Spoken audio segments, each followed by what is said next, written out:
ಕಂಪನಿಗೆ ಅಥವಾ ಸಂಸ್ಥೆಗೆ ಅಥವಾ ವ್ಯಕ್ತಿಗಳ ಸಮುದಾಯಕ್ಕೆ ಸಂಬಂಧಿಸಿದಂತೆ ಮಾಡಿದ ಆರೋಪಣೆಯು ಮಾನಹಾನಿಯೆಂದಾಗಬಹುದು. ಪರ್ಯಾಯ ರೂಪದಲ್ಲಿ ಅಥವಾ ವ್ಯಂಗ್ಯವಾಗಿ ವ್ಯಕ್ತಪಡಿಸಿದ ಆರೋಪಣೆಯು ಮಾನಹಾನಿ ಎಂದಾಗಬಹುದು.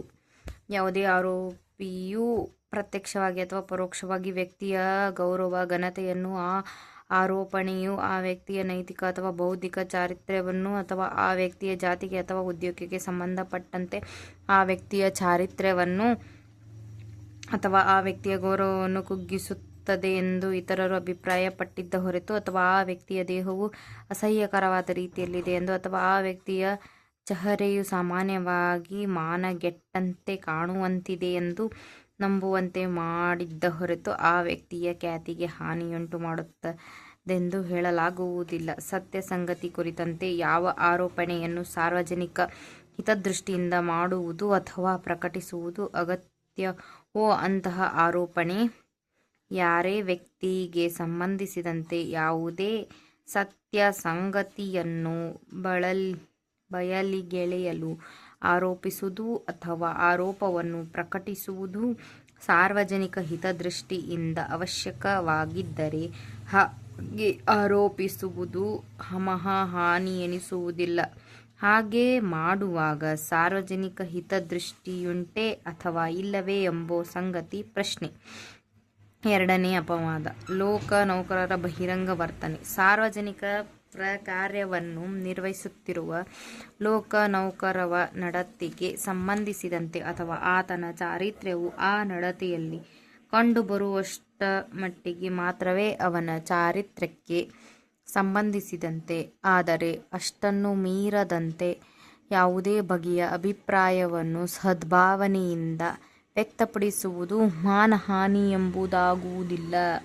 ಮೂರನೇ ಅಪವಾದ, ಯಾವುದೇ ಸಾರ್ವಜನಿಕ ಪ್ರಶ್ನೆಗೆ ಸಂಬಂಧಿಸಿದಂತೆ ಯಾರೇ ವ್ಯಕ್ತಿಯ ನಡತೆ ಯಾವುದೇ ಸಾರ್ವಜನಿಕ ಪ್ರಶ್ನೆಯ ಬಗೆಗಿನ ಯಾರೇ ವ್ಯಕ್ತಿಯ ನಡತೆಗೆ ಸಂಬಂಧಿಸಿದಂತೆ ಮತ್ತು ಅವನ ಚಾರಿತ್ರ್ಯವು ಆ ನಡತೆಯಲ್ಲಿ ಕಂಡುಬರುವಷ್ಟು ಮಟ್ಟಿಗೆ ಮಾತ್ರವೇ ಅವನ ಚಾರಿತ್ರ್ಯಕ್ಕೆ ಸಂಬಂಧಿಸಿದಂತೆ, ಅಂದರೆ ಅಷ್ಟನ್ನು ಮೀರದಂತೆ ಯಾವುದೇ ಬಗೆಯ ಅಭಿಪ್ರಾಯವನ್ನು ಸದ್ಭಾವನೆಯಿಂದ ವ್ಯಕ್ತಪಡಿಸುವುದು ಮಾನಹಾನಿಯ ಎಂದಾಗುವುದಿಲ್ಲ. ಅಪರಾಧ 4. ನ್ಯಾಯಾಲಯಗಳ ವ್ಯವಹರಣೆಗಳ ವರದಿಗಳ ಪ್ರಕಟಣೆ. ನ್ಯಾಯಾಲಯದ ವ್ಯವಹರಣೆಗಳ ಬಗ್ಗೆ ಅಥವಾ ಅಂಥ ಯಾವುದೇ ವ್ಯವಹರಣೆಗಳ ಬಗ್ಗೆ, ಯಾವುದೇ ಫಲಿತಾಂಶದ ಬಗ್ಗೆ ಬಹುಮಟ್ಟಿಗೆ ಯಥಾರ್ಥವಾದ ವರದಿಯನ್ನು ಪ್ರಕಟಿಸುವುದು ಮಾನಹಾನಿಯೆಂದಾಗುವುದಿಲ್ಲ. ನ್ಯಾಯಾಲಯದ ಆರೋಪ ವಿಚಾರಣೆಯಾಗುವುದಕ್ಕೆ ಮುಂಚೆ ಓಪನ್ ಕೋರ್ಟ್ನಲ್ಲಿ ವಿಚಾರಣೆ ನಡೆಸುವ ಜಸ್ಟಿಸ್ ಆಫ್ ಪೀಸರನ್ನು ಅಥವಾ ಇತರ ಅಧಿಕಾರಿಯನ್ನು ಮೇಲಿನ ಪ್ರಕರಣದ ಅರ್ಥವ್ಯಾಪ್ತಿಯಲ್ಲಿ ನ್ಯಾಯಾಲಯವೆಂದು ಪರಿಗಣಿಸಲಾಗುತ್ತದೆ.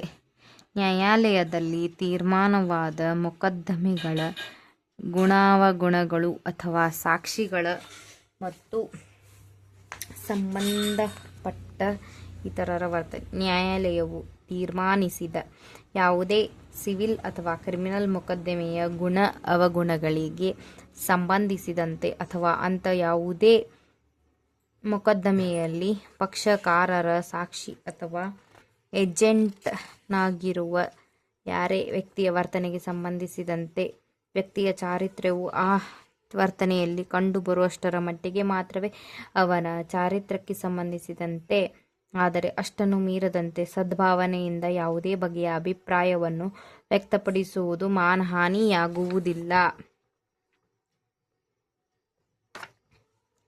ಸಾರ್ವಜನಿಕ ಪ್ರದರ್ಶನದ ಗುಣಾವಗುಣಗಳು. ಸಾರ್ವಜನಿಕರ ಅಭಿಪ್ರಾಯಕ್ಕಾಗಿ ಯಾವ ಪ್ರದರ್ಶನ ಪ್ರಸ್ತುತಪಡಿಸಲಾಗುತ್ತದೆಯೋ ಆ ಯಾವುದೇ ಪ್ರದರ್ಶನದ ಗುಣಾವಗುಣಗಳಿಗೆ ಸಂಬಂಧಿಸಿದಂತೆ ಅಥವಾ ಅಂಥ ಪ್ರದರ್ಶನದಲ್ಲಿ ಆ ಕರ್ತೃವಿನ ಚಾರಿತ್ರ್ಯವು ಕಂಡುಬರುವಷ್ಟು ಮಟ್ಟಿಗೆ ಮಾತ್ರ, ಆದರೆ ಅಷ್ಟನ್ನು ಮೀರದೆ ಅವನ ಚಾರಿತ್ರ್ಯಕ್ಕೆ ಸಂಬಂಧಿಸಿದಂತೆ ಸದ್ಭಾವನೆಯಿಂದ ವ್ಯಕ್ತಪಡಿಸಿದ ಯಾವುದೇ ಅಭಿಪ್ರಾಯವು ಮಾನಹಾನಿಯಾಗಿರುವುದಿಲ್ಲವೆಂದಾಗುತ್ತದೆ.